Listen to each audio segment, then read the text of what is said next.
Everyone, welcome back to Prasanti tutorial. This is Ankit Haridwaj and today we will discuss about the Professional Examination Board जेल विभाग examination. Professional examination board में जो jail विभाग का जो exam हुआ था और जो कि 2017 में हुआ था और इसकी डेट आप देख सकते हैं 21 जुलाई 2017 का टाइमिंग भी दिया हुआ है। 3 बजे जो पेपर हुआ था उसका आज हम इंग्लिश का एक पार्ट को डिस्कस करेंगे। चूँकि सारे जितने भी पेपर होते हैं जेल विभाग से या प्रोफेशनल एग्जामिनेशन बोर्ड के जितने भी पेपर होते हैं उसमें 5 सब्जेक्ट जनरली आस्क किए जाते हैं और उसमें 5 सब्जेक्ट में से एक इंग्लिश भी होता है जो कि 20 मार्क्स का होता है। चूँकि पेपर मैं आपको बता दूं 100 मार्क्स का होता है और जिसमें 20 मार्क्स से क्या होता है ईच वन सब्जेक्ट होता है। तो उसमें जो इंग्लिश का जो पेपर सेट हुआ था 2017 को तो उसको हम आज डिस्कस करेंगे कि उसमें कैसे क्वेश्चन आस्क किए गए थे और ग्रामेटिकली प्रोफाइल क्या थी उन क्वेश्चंस की और बहुत इजी वे में और कॉन्सेप्चुअल क्लैरिटी के साथ हम आज उसको डिस्कस करेंगे। तो ये स्टार्ट करते हैं हमारे फर्स्ट क्वेश्चन से। तो हमारा first question you can see our first question, out of the given 4 sentences choose the one is grammatically correct. अब हमको क्या करना है कि इसमें पूछा गया है कि ग्रामेटिकली करेक्ट सेंटेंस कौन सा है। तो सबसे पहले मैं आपको बता दूं कि इसमें जितने भी व्यापम में क्वेश्चन आ रहे हैं मैंने इसके पहले 3 सेट और ऑलरेडी डिस्कस कर चुका है। उसमें आप देखेंगे कि जो भी ग्रामेटिकली करेक्ट क्वेश्चन आ रहे हैं वो इन जनरल टेंसेस या वाइज से रिलेटेड हैं। तो आपको अगर व्यापम के क्वेश्चन इंग्लिश के क्वेश्चंस को बहुत इजी वे में और कॉन्सेप्चुअल क्लियरिटी के साथ अगर सॉल्व करना है तो आपको टेंसेस और वाइज का जो कम्प्लीटली नॉलेज होना चाहिए।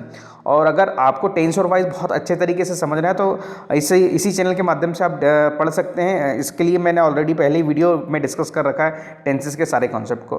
तो इसमें हम देखते हैं कि सबसे पहले जो हमारा ऑप्शन दिया हुआ है he has been trying to solve this sum of the last 2 hours. सबसे पहले मैं आपको बता दूं कि कभी भी ग्रामेट्रिकली करेक्ट करने के लिए कोई क्वेश्चन आता है तो सबसे पहले आपको किस पर ध्यान देना है। तो सबसे पहले आपको ध्यान देना है किसी भी सेंटेंस के वर्ब पर ध्यान देना है। किस पर ध्यान देना है? वर्ब पर, मेन वर्ब पर। और मेन वर्ब के बाद आने वाली जो भी उसकी फॉर्म होती है वर्ब की, जैसे वर्ब की फर्स्ट फॉर्म, वर्ब की सेकंड फॉर्म, वर्ब की थर्ड फॉर्म, अगर आपको पता है तो इन्हें निश्चित रूप से मान के चलिए आप इजी में कोई भी क्वेश्चन को सॉल्व कर लेंगे।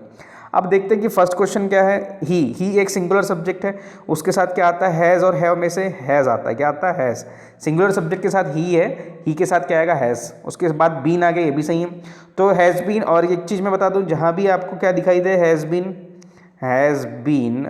के बाद क्या आता है इन जनरल वर्ब की फोर्थ फॉर्म मतलब वर्ब की फर्स्ट फॉर्म के साथ आईएनजी आता है। क्या होता है? हैज़ बीन, हैव बीन के साथ बाद क्या आता है वर्ब की फर्स्ट फॉर्म के बाद V1 प्लस आईएनजी आता है और सिंस और फॉर लगता है। क्या लगता है? सिंस या फॉर। इसका मैं यूज़ ऑलरेडी डिस्कस कर चुका है पिछले की 2 वीडियोज़ में, तो आप उसको वहाँ देख सकते हैं। फिर भी मैं आज यहाँ डिस्कस करूँगा। तो अभी क्या देख रहे हैं कि आप हैज़ बीन या हैव बीन के बाद वर्ब की फर्स्ट फॉर्म में आईएनजी आता है। तो यहाँ पे लिखा है हैज़ बीन, ठीक है, और यहाँ पे आईएनजी भी आ गया, वो भी सही है। अब देखते हैं कि सिंस और फॉर में से यहाँ पे क्या यूज़ हुआ है। अब यहाँ पे देख सकते हैं फॉर यूज़ हुआ है और यहाँ लास्ट 2 आवर्स लिखा है। मैं 1 मिनट थोड़ा सा, यहाँ पे क्या लिखा हुआ है? Last 2 hours. तो मैं एक जनरली आपको चीज़ बताता हूँ सिंस और फॉर का यूज़। जो सिंस होता है ना, तो सिंस का यूज़ कहाँ करते हैं आप? एक पर्टिकुलर निश्चित टाइम में, पर्टिकुलर टाइम जो कि डिसाइडेड है ऑलरेडी, वहाँ पे मैं क्या यूज़ करते हैं? हम वहाँ यूज़ करेंगे क्या? सिंस का यूज़ करेंगे, ठीक है। अब पर्टिकुलर टाइम जैसे आपने बता दी कि I have been reading that book for 2 hours. मैंने अभी बोला कि I have been reading that book for 2 hours. मैं पिछले 2 घंटों से ये बुक को पढ़ रहा हूँ। अब पिछले 2 घंटों से मैं इस बुक को पढ़ रहा हूँ, तो 2 घंटे कौन से आपको पता है क्या? नहीं, बिल्कुल जानकारी नहीं है कौन से 2 घंटे। लेकिन अगर उसी जगह पे मैंने बोल दिया कि I have been reading that book since 2 o'clock, अब मैंने बोल दिया कि मैं इस बुक को 2 बजे से पढ़ रहा हूँ। अब 2 बजे मैंने एक पॉइंट डिसाइड कर दिया। 2 बजे मैंने क्या कर दिया? एक 2 PM का एक पॉइंट डिसाइड कर दिया कि हाँ मैं 2 बजे से पढ़ रहा हूँ। तो अभी मेरा क्या है, जो पॉइंट है वो क्या है? मेरे को दिया हुआ है। तो अगर मेरे को कोई चीज़ अगर निश्चित दी हुई है तो मैं उसके पहले क्या लगाऊंगा? सिंस का लगाऊंगा, सिंस यूज़ करूंगा। और अगर मेरे को कोई चीज़ डिसाइडेड नहीं है टाइमिंग के अकॉर्डिंग तो मैं उस जगह पर क्या यूज़ करूंगा? We should be use for. Okay, understood ना। अब यहाँ पे देखते हैं ही हैज़ बीन भी करेक्ट है। Trying to solve this sum, अब मैं लिखा है फॉर, ठीक है। फॉर के बाद क्या बताया था मैंने केस? फॉर के बाद हमेशा का क्या यूज़ करना चाहिए? जहाँ फॉर का यूज़ वहाँ करते हैं जहाँ पे टाइमिंग डिसाइड ना हो। तो अब यहाँ पे क्या लिखा है, लास्ट 2 आवर्स। तो लास्ट 2 आवर्स, कौन से लास्ट 2 आवर्स, ये डिसाइडेड नहीं है, तो फॉर का यूज़ यहाँ बिल्कुल करेक्ट है। तो ये क्वेश्चन, ये जो ऑप्शन है हमारा करेक्ट हो सकता है। बाकी ऑप्शन को भी चेक कर लेते हैं। बाकी ऑप्शन में क्या दिया हुआ है आपको, ही हैज़ बीन, ये भी सही दिया, ING ये भी सही दिया, सम सिंस दिया, और लास्ट 2 आवर्स। तो लास्ट 2 आवर्स के लिए सिंस कभी नहीं आता, लास्ट 2 आवर्स के लिए फॉर आता है, ठीक है। अभी देखते हैं ही हैव बीन, ये तो गलत हो गया, ये रॉन्ग हो गया। ही, क्योंकि ही के साथ हैव कभी नहीं आता, ही के साथ हैज़ आता है, ठीक है। यहाँ भी ये गलत हो गया क्योंकि यहाँ हैव आ गया, ठीक है। तो हमारा करेक्ट ऑप्शन क्या हुआ, he has been trying to solve this sum for the last 2 hours. अब देखते हैं क्या हमारा ये सही कि नहीं, बिल्कुल सही, करेक्ट है, ठीक है। Now come to the next question. What is our next question. अभी यहाँ पे भी ग्रामेटिकली करेक्ट की बात की गई। तो मैंने आपको थोड़ी देर पहले ही बताया कि आपको ग्रामेटिकली कोई भी चीज़ों को करेक्शन करने के लिए आपको टेंसेस का ज्ञान होना चाहिए, साथों साथ मेन वर्ब और वर्ब का ज्ञान होना चाहिए, ठीक है। अभी देख लेते हैं। अब यहाँ पे क्या दिया हुआ है, देखो सी के साथ हैज़ बिल्कुल आता है। अब यहाँ क्या लिखा है, फॉरगिव। तो मैं आपको एक जनरली बात बताता हूँ कि अगर हैज़ अकेला आया, हैज़ या हैव आया, हैज़ या हैव के बाद हमेशा वर्ब की थर्ड फॉर्म लगती है ना। और मैंने अभी थोड़ी देर पहले बताया था कि हैज़ बीन और हैव बीन के साथ वर्ब की फर्स्ट फॉर्म में ING लगता है, लेकिन हैज़ और हैव के साथ वर्ब की थर्ड फॉर्म लगती है। अब यहाँ पे आप क्या देख सकते हो, सी हैज़ फॉरगिव फॉर। अब मैं एक चीज़ बता दूँ कि थोड़ा सा स्पेस अपन यहाँ पे ले लेते हैं, और मैं आपको बता दूँ कि जैसे मैं एक फॉर्म बताता हूँ, फॉरगिव, फॉरगिव ये हो गई वर्ब की फर्स्ट फॉर्म, ठीक है, वर्ब। और यहाँ पे लिखता हूँ मैं फॉरगिव, क्या लिखता हूँ, फॉरगिव, ये हो गई वर्ब की सेकेंड फॉर्म। और एक होती है क्या, फॉर गिवन, फॉर गिवन, ये होगी वर्ब की थर्ड फॉर्म। तो ये 3 फॉर्म होती है वर्ब की, एक for give, for give, for given, ठीक है। मतलब माफ़ करना किसी को भी, for give, for give, for given. तो सेकेंड फॉर्म ये हो गई, थर्ड फॉर्म फॉर गिवन हो गई, फर्स्ट फॉर्म फॉर गिव हो गई। अब देखते हैं कि हैज़ हैव के बाद थर्ड फॉर्म क्या आना था, फॉर गिवन। अब फॉर गिवन है, हैज़ हैव के बाद फॉर गिवन आना था, लेकिन रूल के अकॉर्डिंग यहाँ पे फॉर गिवन ना आकर फॉर गिव आ गया, तो ये तो इनकरेक्ट हो गया। अभी देखते हैं सी हैज़ फॉर गिव। मैंने क्या बताया, हैज़ हैव के बाद थर्ड फॉर्म आती तो थर्ड फॉर्म फॉर गिवन होती, तो यहाँ फॉर गिव आ गया, ये भी गलत हो गया। सी हैव फॉर गिवन, अब यहाँ पे सी तो ठीक है, फॉर गिवन ठीक है, लेकिन अब यहाँ हैव आ गया जो कि गलत हो गया, क्योंकि सी के साथ कभी हैव नहीं आता ना, हैज़ आता है, तो ये भी गलत हो गया। अब देख सकते हैं सी फॉर गिव, सी के साथ वर्ब की सेकेंड फॉर्म डायरेक्ट आ गई है। तो हम देखते हैं कि वर्ब की सेकंड फॉर्म किसको बताता है, पास्ट सिंपल टेंस को। और तो यहाँ पर क्या यूज़ हो रहा है, पास्ट सिंपल टेंस हो रहा है। She forgive her brother for breaking for favourite vase. तो अब यहाँ पर क्या हो सकता है कि सेकंड फॉर्म बिल्कुल करेक्ट है, तो हमारा ऑप्शन क्या हो गया, ये सेंटेंस बिल्कुल करेक्ट है, क्योंकि डायरेक्टली सेकंड फॉर्म आ गई। यहाँ पे परफेक्ट टेंस के बारे में यहाँ पे डिस्कस नहीं किया गया। ओके, तो हमारा ऑप्शन ये हुआ फोर्थ वाला। तो फोर्थ वाला ऑप्शन चेक करते हैं हम, इसका क्या है, सही है, हाँ बिल्कुल सही है। She forgive her brother for breaking for favourite voice. अभी देखते हैं कि out of the given 4 words only 1 is spelled correct. अभी स्पेल्ड करेक्ट की बात हो रही। अब स्पेल करेक्ट के लिए सबसे पहले तो आपको सभी चीज़ों की स्पेलिंग्स पता होना चाहिए, है ना। ये छोटी छोटी चीज़ें अगर हम अच्छे तरीके से हमको इन चीज़ों की जानकारी होगी तो हम निश्चित रूप से 20, इतना ईजी पेपर आता है, मैं बताया ना जेल प्लरी का आपको, कि आप ईजी वे में 20 में 20 आप ला ही लोगे।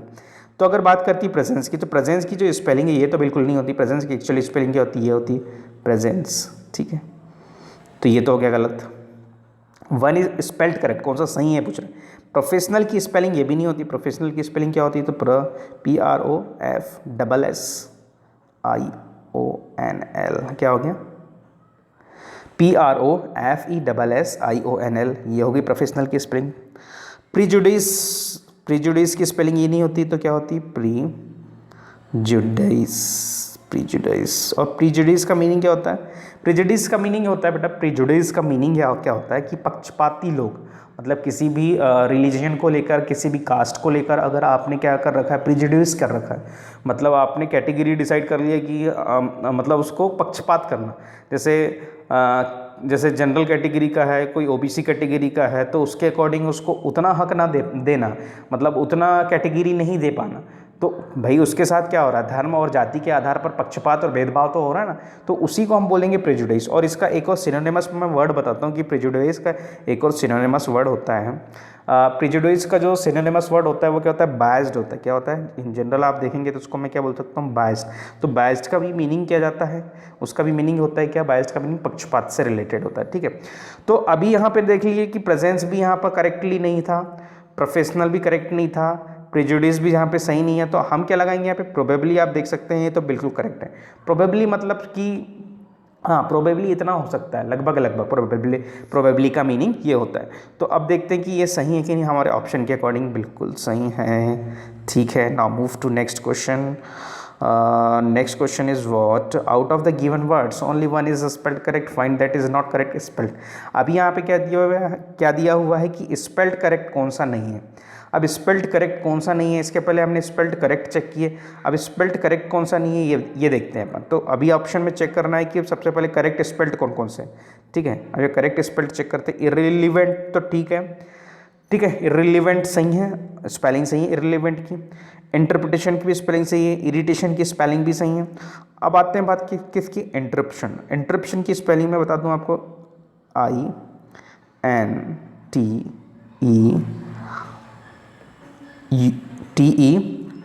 इंटरप्शन, PTION, ये होती भाई उसकी स्पेलिंग। इंटरप्शन क्या होती, INTERUPTION, यहाँ पे जो NE आ रहा है ना वो गलत है बिल्कुल ना, इंटरप्शन इसकी स्पेलिंग होती। ठीक है, अब यहाँ पे ये हो गया इनकरेक्ट, तो स्पेल्ड इनकरेक्ट क्या होगा, नॉट स्पेल्ड करेक्ट पूछा ना, तो इंटरप्शन यहाँ पे सही स्पेलिंग नहीं होगी, तो ये होगा हमारा ऑप्शन।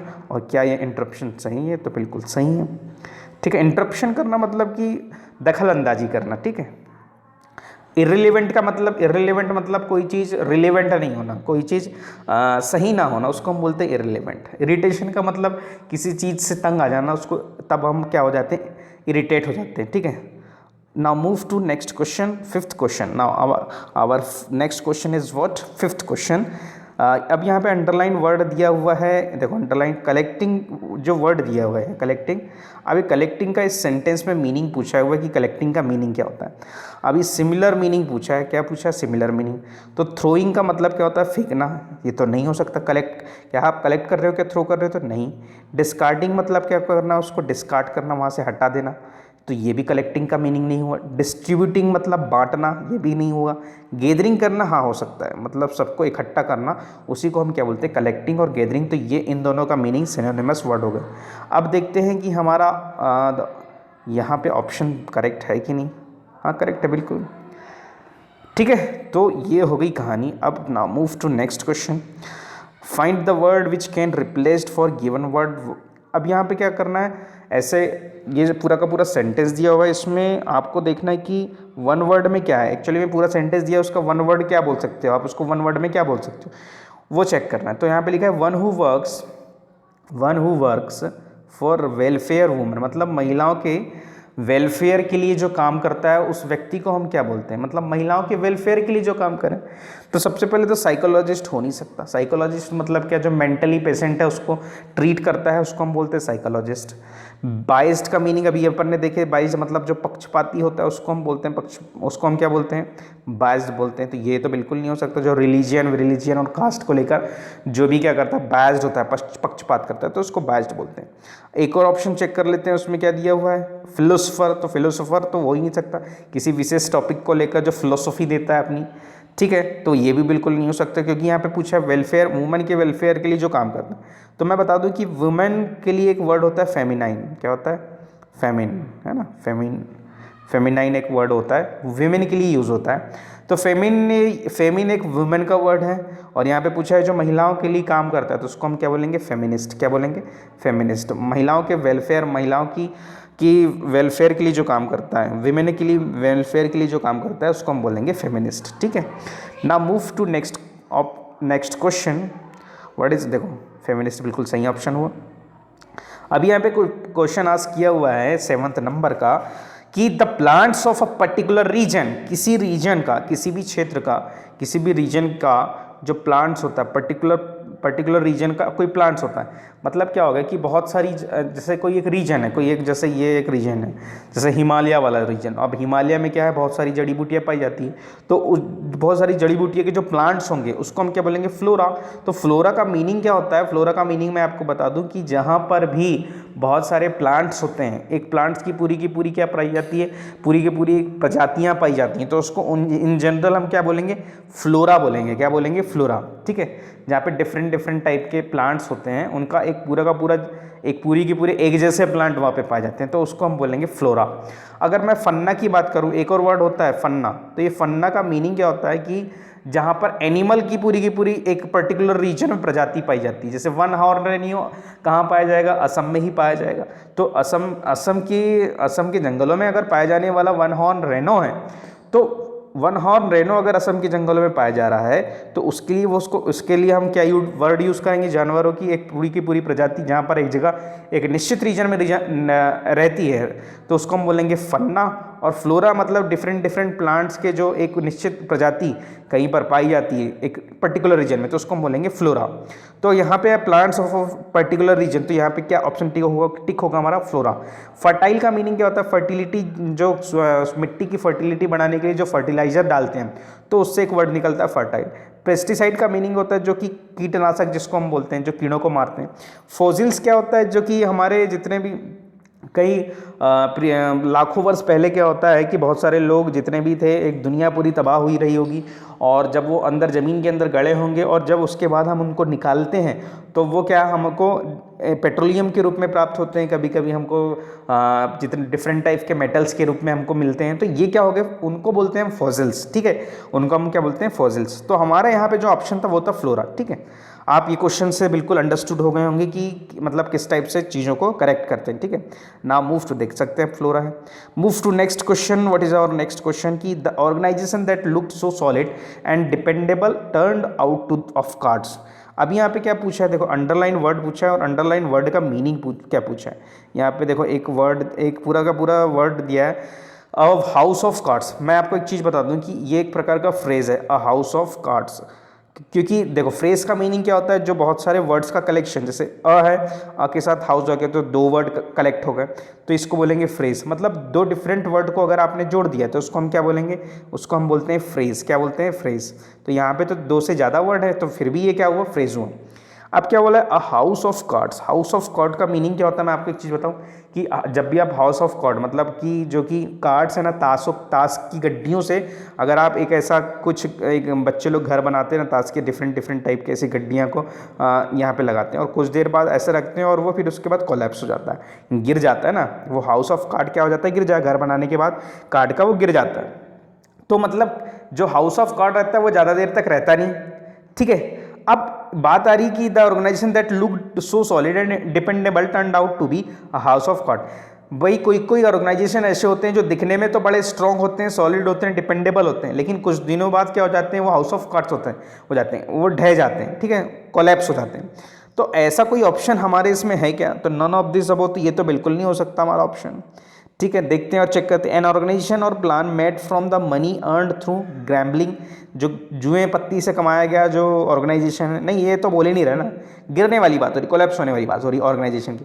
एन ऑर्गेनाइजेशन और a plan that is very strong and can't be easily destroy, और जो इजीली डिस्ट्रॉय नहीं होता होगा, नहीं यहाँ तो इजीली डिस्ट्रॉय होने वाली बात हो रही, तो ये तो बिल्कुल नहीं है। एन ऑर्गेनाइजेशन और a plan that is very weak and can easily be destroyed, बहुत ज़्यादा वीक हो गया और उसके बाद डिस्ट्रॉय हो गया। हाँ, तो ये हमारा करेक्ट ऑप्शन हो सकता है। तो चेक करते हैं कि हमारा एक करेक्ट ऑप्शन है कि नहीं।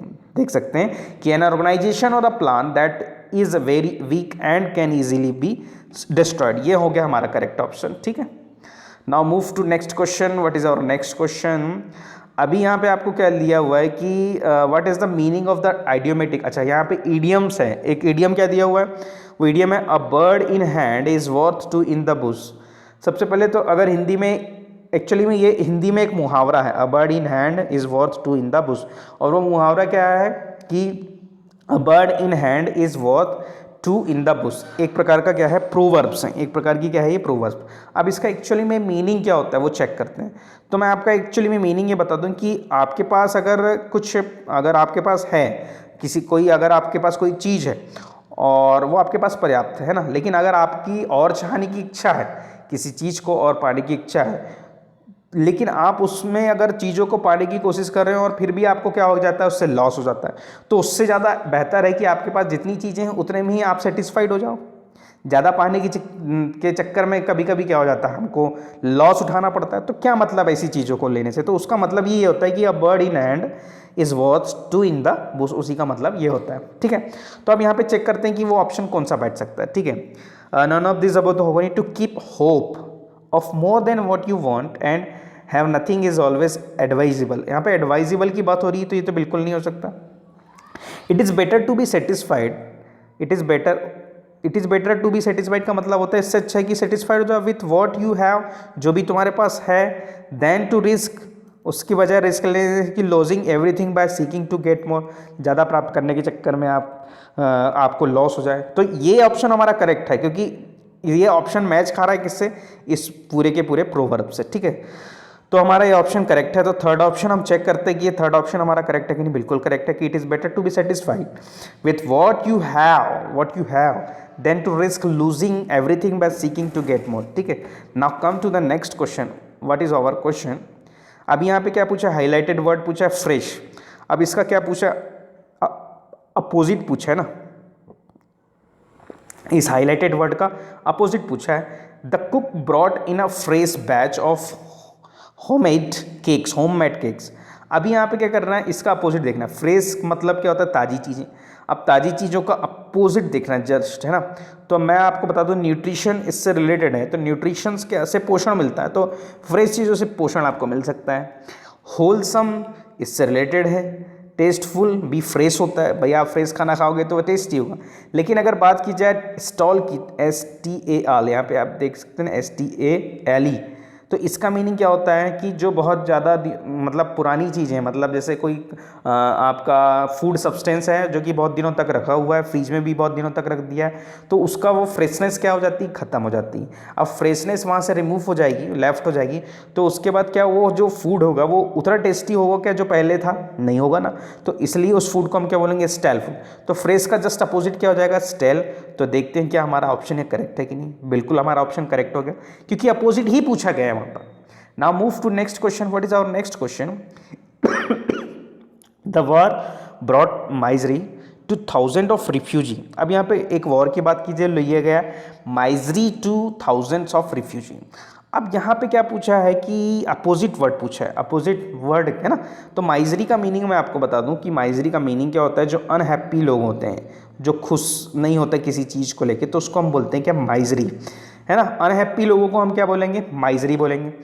तो अभी देखते हैं कि माइजरी का यहाँ पे तो अपोजिट पूछा है, लेकिन है ना, सबसे पहले माइजरी के सिनोनिमस वर्ड कौन कौन से वो देखते हैं। डिस्कम्फर्ट माइजरी के अंतर्गत आ सकता है, बिल्कुल। अनहैप्पीनेस बिल्कुल आ सकता है, रूइन भी आ सकता है।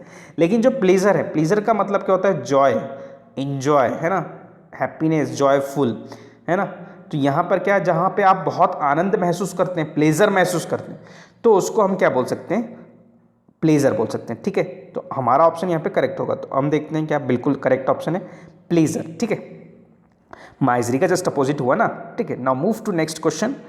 ओके, ये क्वेश्चन तो बार बार आ रहा है इस टाइप से कि क्वेश्चन टैग आपको ना एग्जाम में करके ही जाना पड़ेगा। अगर क्वेश्चन टैग आप छोड़ देते हैं तो ये निश्चित रूप से मान के चलिए कि आपका एक नंबर कट हो जाएगा, क्योंकि क्वेश्चन टैग के बहुत से क्वेश्चन मैंने अभी तक 4 सेट मैंने ऑलरेडी डिस्कस कर चुके हैं प्रीवियस ईयर एग्जामिनेशन के। 2017 की है शायद, 19 जुलाई के, तीनों शिफ्ट के मैंने क्वेश्चन पेपर ऑलरेडी डिस्कस कर रखा है। ये आज 21 जुलाई का जो पेपर है जो आया था 2017 में, तो उसको हम डिस्कस कर रहे हैं, जेल प्रहरी का। और इसमें हम देख सकते हैं कि यहाँ पे क्वेश्चन टैग पूछा हुआ है। तो क्वेश्चन टैग में मैंने आपको जनरली बता रखा है कि क्वेश्चन टैग में आपको क्या देखना है, जैसे ये सब्जेक्ट होता है और ये क्या हो गया, वर्ब। ये हो गया सब्जेक्ट और ये हो गया क्या, वर्ब, है ना। अब सब्जेक्ट और वर्ब जो दिया हुआ है, तो इसमें क्या करना है आपको, क्वेश्चन टैग में जो लास्ट में क्या दिया रहता है, इसमें क्या करना है, ये जो वर्ब है इसको इधर ला दो और सब्जेक्ट को इधर ला दो, है ना। अब यहाँ पे वर्ब क्या दी हुई है, हेड, है ना। हेड को आप सामने लाओ, जैसे मैंने हेड को सामने ला लिया, ठीक है, और सब्जेक्ट को इधर ले जा लिया, ही को इधर लिख दिए। लेकिन जब भी आप वर्ब को सामने लाते हो तो उसके साथ एक नॉट लगाना कंपलसरी, तो क्या हो जाएगा, हेड नॉट ही, और उसके बाद क्वेश्चन मार्क लगा दो। क्या हैड नॉट ही यहाँ पे दिया हुआ है क्या? नहीं, यहाँ पे हैड ही दिया है, तो एरर वाला क्वेश्चन है, तो यहाँ पे एरर हो गई। होना क्या था वहाँ पे, हैड नॉट ही होता तो बिल्कुल करेक्ट होता, वहाँ नो एरर होता। लेकिन अभी इस कंडीशन में यहाँ पे हैड नॉट ही नहीं दिया है, तो यहाँ पे क्या दिया हुआ है, हैड ही। तो यहाँ पे हमारा ऑप्शन क्या हो गया, गलत। तो हमारा गलत ऑप्शन क्या हुआ, एरर कहाँ पे आ गई, सी में। तो सी में क्या एरर है, ऑप्शन के अकॉर्डिंग चेक करते हैं, बिल्कुल एरर है सी में। ठीक है, ओके, बहुत ईजी होता है, बताया ना, किसी भी एरर को ना सॉल्व करना बहुत ईजी होता है। ठीक है, now move to next question. What is our next question, your dog runs faster than Jim's dog. अभी यहाँ पे क्या दिया, एक डिग्री का क्वेश्चन दिया हुआ, कंपैरेटिव डिग्री दी हुई है। तो कंपैरेटिव डिग्री में इन जनरल क्या होता है, मैं आपको बता दूं कि एक होता है क्या, कंपैरेटिव डिग्री में दैन क्या यूज़ होता है ना, कि तुलना की बात आती है तो वहाँ THAN दैन यूज़ होता है। लेकिन अब यहाँ पर क्या यूज़ हुआ है, THEN, तो ये बिल्कुल इनकरेक्ट हो गया। ठीक है, तो तुलना वाली बात होती है किसी चीज़ की, किसी वस्तु की किसी दूसरी वस्तु से, किसी फर्स्ट थिंग की सेकंड थिंग से, जो भी कंपैरिजन होता है उसके लिए हम क्या यूज़ करते हैं, दैन यूज़ करते हैं। ठीक है, अभी यहाँ पे ऑप्शन में THEN दिया है जो कि इनकरेक्ट है, तो अभी हमारा ऑप्शन क्या हो गया, बी हमारा इनकरेक्ट हो गया। अब इनकरेक्ट बी हो गया, तो ये क्या हो गया, आप चेक करते हैं, बी बिल्कुल हमारा क्या हो गया, सही ऑप्शन हो गया। ठीक है ना, यहाँ पे एरर आ गई थी। अब now move to next question. What is our next question, 14th number का क्वेश्चन आप देख सकते हैं कि ये दिया हुआ है प्रीपोजिशन से। प्रीपोजिशन का एक वीडियो मैं अभी जल्द ही लाने वाला हूँ, वहाँ पे आप अगर उस प्रीपोजिशन को आप इजी वे में पढ़ेंगे तो आपके ये मान के चलिए कि प्रीपोजिशन के 5 क्वेश्चन भी आते हैं, तो 5 में 5 आप सारे क्वेश्चन को सही करके आएंगे, करेक्ट करके आएंगे, बिल्कुल, ये मेरी गारंटी है। Sameer plays badminton in the park. अब समीर क्या करता है, खेलता है बैडमिंटन कहाँ पर, पार्क में, ब्लैंक्स हीज हाउस। अभी मान के चलो जैसे ये हाउस है आपका, सपोज मैं थोड़ा सी स्पेस ले लेता हूँ। ठीक है, फिर अपन देखते हैं कि इसको कैसे सॉल्व करेंगे। अब जैसे ये आपका हाउस है और यहाँ पर क्या है, ग्राउंड है। अब यहाँ पर क्या है, आप बैडमिंटन खेल रहे हो, तो आप ये हाउस के, अगर हाउस के सामने अगर आप बैडमिंटन खेल रहे हो तो उसके लिए अपन क्या यूज़ करेंगे, बिफोर द हाउस। अगर हाउस के पीछे ग्राउंड होता, भाई ग्राउंड की सिचुएशन क्या होगी, ग्राउंड की सिचुएशन या तो आपके घर के सामने होगी या तो आपके घर के पीछे, ऐसा अगर आपको बताना है तो, या तो उसको हम क्या बोल सकते हैं, बिहाइंड भी बोल सकते हैं। बिहाइंड का मतलब क्या होता है, पीछे, है ना।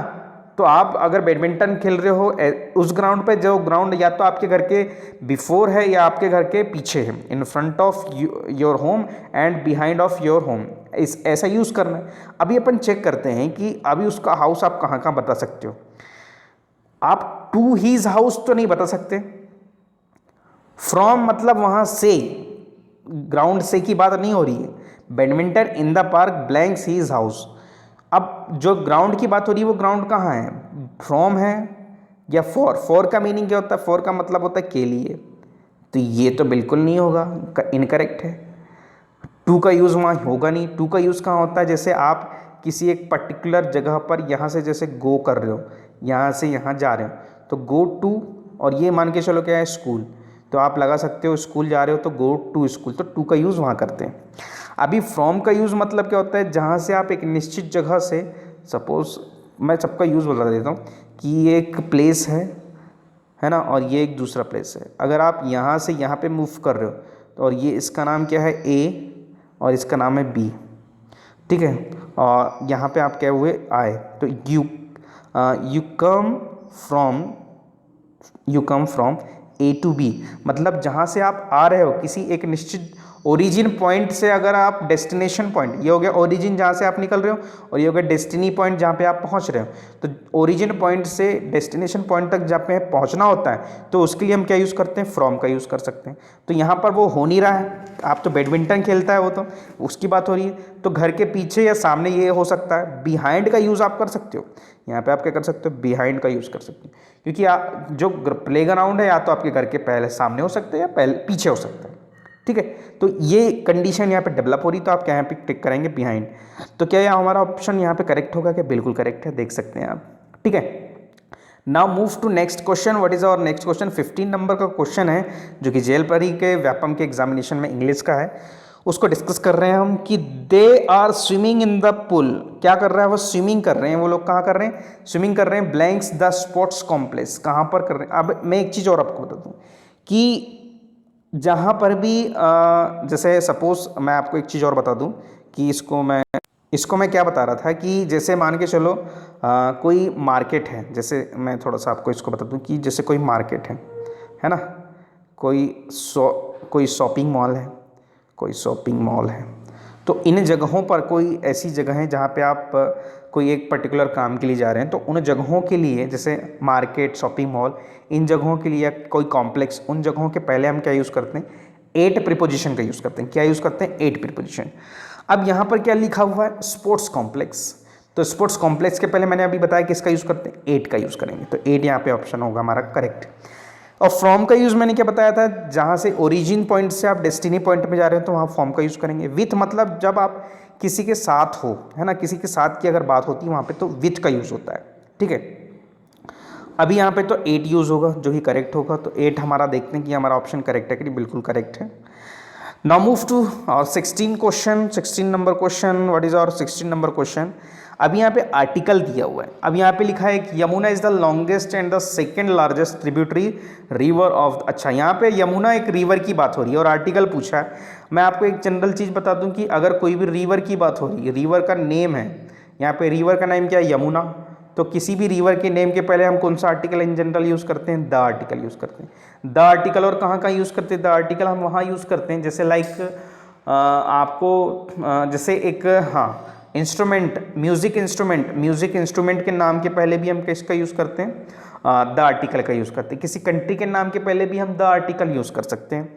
जैसे हिमालय और जो भी जितने भी नेचुरल सोर्सेस हैं उनके नेम के पहले हम क्या यूज़ कर सकते हैं? We can use article the. Okay, तो ये ऑप्शन क्या हमारा करेक्ट है कि नहीं? बिल्कुल करेक्ट है। Now move to next question. 17 number का क्वेश्चन देखते हैं कि यहाँ पे भी आर्टिकल लिखा हुआ है। अभी आर्टिकल क्या हुआ है देख सकते हैं। ठीक है, blanks old house for our landlord has been divided up into 3 rental units. अब उसने क्या किया हुआ है कि एक लैंडलॉर्ड है जो कि उसने क्या किया हुआ है कि एक हाउस को डिवाइड कर दिया इनटू 3 रेंटल यूनिट्स। मतलब कि एक बड़ा हाउस था, मैं आपको बता दूं कि एक बड़ा हाउस है, सपोज ये बड़ा हाउस है। अब उसके यहाँ पे एक लैंडलॉर्ड है, उसने क्या करवा दिया, हाउस को 1 सेगमेंट, 2 सेगमेंट और 3 सेगमेंट में डिवाइड कर दिया। तो किसी एक पर्टिकुलर हाउस की बात हो रही है, यहाँ पर किसकी बात हो रही है? एक पर्टिकुलर हाउस की। और जहाँ पर कि एक निश्चित चीज़ की बात होती है, जहाँ पे किसी भी डेफिनेट चीज़ों की बात होती है, ठीक है, तो हम उन जगहों पर हम क्या यूज़ करते हैं? आर्टिकल द का यूज़ करें, क्योंकि उसने बता दिया ना कि एक हाउस है और उस हाउस को 3 सेगमेंट में बांट दिया गया। ठीक है, एक पर्टिकुलर हाउस को 3 सेगमेंट में कट कर दिया। एक बड़ी ऑब्जेक्ट को 3 चीज़ों में बांट रहा है, इसलिए अब हम वहाँ पे कौन सा आर्टिकल यूज़ करेंगे? आर्टिकल द यूज़ करेंगे। वहाँ पे हम ए और एन का यूज़ नहीं करेंगे। तो क्या हम देख सकते हैं हमारा करेक्ट है? बिल्कुल हमारा करेक्ट है कि the old house of landlord has been divided up to 3 rental units. Now move to next question. What is our next question? अभी ये यहाँ पे कंजंक्शन की बात हो रही। कंजंक्शन मतलब दो डिफरेंट सेंटेंसेस को आपस में जोड़ना, उसको हम बोलते हैं कंजंक्शन।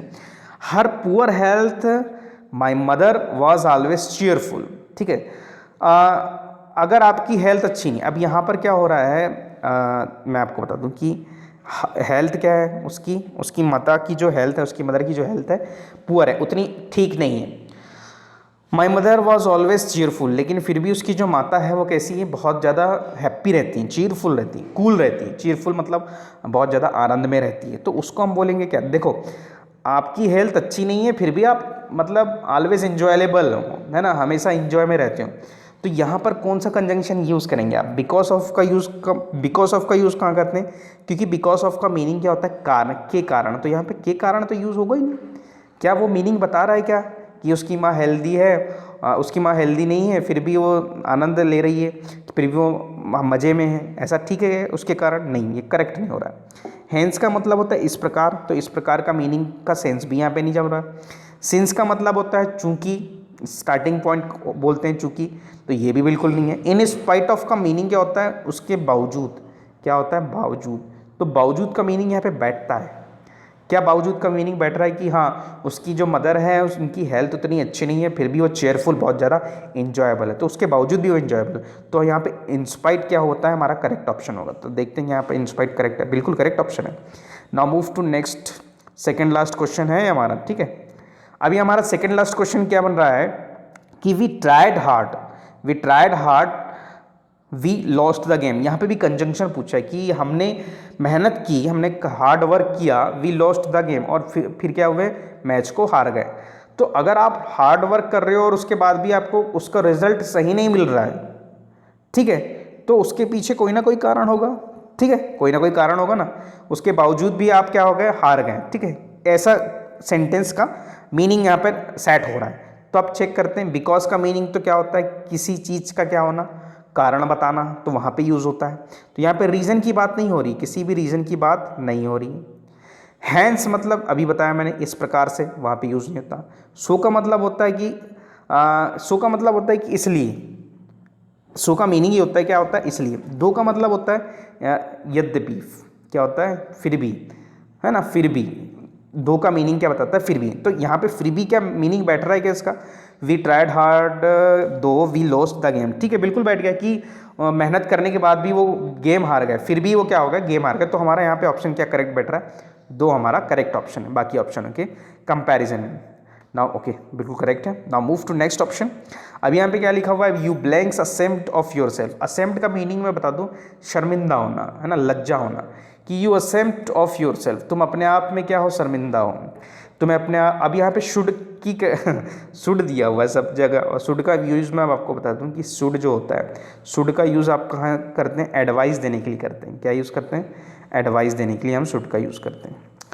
अब यहाँ पे देख सकते हैं कि लेकिन एडवाइस देखो, शुड एक मॉडल हेल्पिंग वर्ब है, शुड क्या है, एक मॉडल हेल्पिंग वर्ब है। मॉडल हेल्पिंग वर्ब के बाद क्या आता है, वर्ब की फर्स्ट फॉर्म आती है, ठीक है। अभी लेकिन यहाँ पे असेम्प्ट दिया है जो कि वर्ब की थर्ड फॉर्म हो गई मॉडल हेल्पिंग वर्ब के बाद। तो मॉडल हेल्पिंग वर्ब के बाद मैंने बताया कि वर्ब की फर्स्ट फॉर्म आना चाहिए, लेकिन मॉडल हेल्पिंग वर्ब के बाद आप थर्ड फॉर्म भी लगा सकते हो, लेकिन आपको साथ में क्या लगाना पड़ेगा, बी लगाना पड़ेगा। क्या लगाना पड़ेगा, या तो बी लगा सकते हैं आप, या तो फिर आप हैव लगा सकते हैं साथ में। हैव लगा दिए तो थर्ड फॉर्म बन जाएगी आपकी, या तो फिर आप बी लगा दोगे तो भी थर्ड फॉर्म बन जाएगी। बोथ आर करेक्ट, ठीक है, इन मॉडल हेल्पिंग वर्ब, ठीक है। अब यहाँ पे देख सकते हैं आप शुड, अब यहाँ पे हैव वाले देखो, शुड तो होगा नहीं यहाँ पर, शुड हैव, शुड नॉट है और शुड बी, ये तीनों में से कोई एक करेक्ट होगा। अब मैं आपको बता दूं कि आप अगर किसी को एडवाइस दे रहे हैं, ठीक है, तो एडवाइस दे रहे हैं तो should not have, should have का मीनिंग क्या होता है, चाहिए था, है ना। और शुड हैव का मीनिंग ये बताता है कि आपको ये करना चाहिए था लेकिन आपने नहीं किया। You should have informed me, you should have informed मी, इसका मीनिंग क्या हो गया, यू शुड हैव इन्फॉर्म्ड मी का मीनिंग ये होता है कि तुमको मुझे इन्फॉर्म करना चाहिए था लेकिन तुमने नहीं किया, इसका मीनिंग ये बताता है। अब क्या इसमें ऐसा होगा कि तुमको शर्म, अपने आप पे शर्म करना चाहिए थी लेकिन तुमने नहीं की, क्या इसका मीनिंग ये बताएगा कि नहीं बताएगा ना। तो शुड हैव का यूज़ यहाँ पे नहीं होगा, ना ही शुड नॉट हैव का यूज़ होगा, लेकिन यहाँ पे इस यूज़ किसका हो जाएगा, शुड बी का यूज़ होगा, क्योंकि यहाँ पे एडवाइस दी जा रही है कि you should be exempt of yourself, तुम्हें क्या होना चाहिए, अपने आप में क्या होना चाहिए, शर्मिंदा होना चाहिए।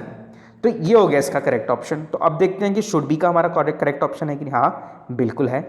तो इस प्रकार से आज हमने जो जेल प्रहरी की एग्ज़ाम में जो कि प्रीवियस ईयर के जो क्वेश्चन आए थे जो कि इंग्लिश के रिगार्डिंग थे, तो उसके 20 क्वेश्चन आज हमने डिस्कस कर लिए। तो ये हमारा जो था, ये हमारा 5th पार्ट था जो कि जेल प्रहरी एग्जामिनेशन से रिलेटेड था। इस प्रकार से हमारी यह सीरीज़ जेल प्रहरी से रिलेटेड हमारी कंटिन्यूसली चलती आ रही है।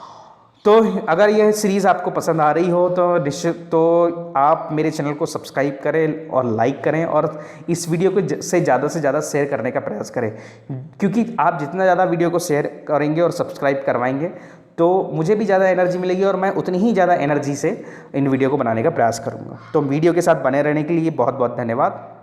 Thank you.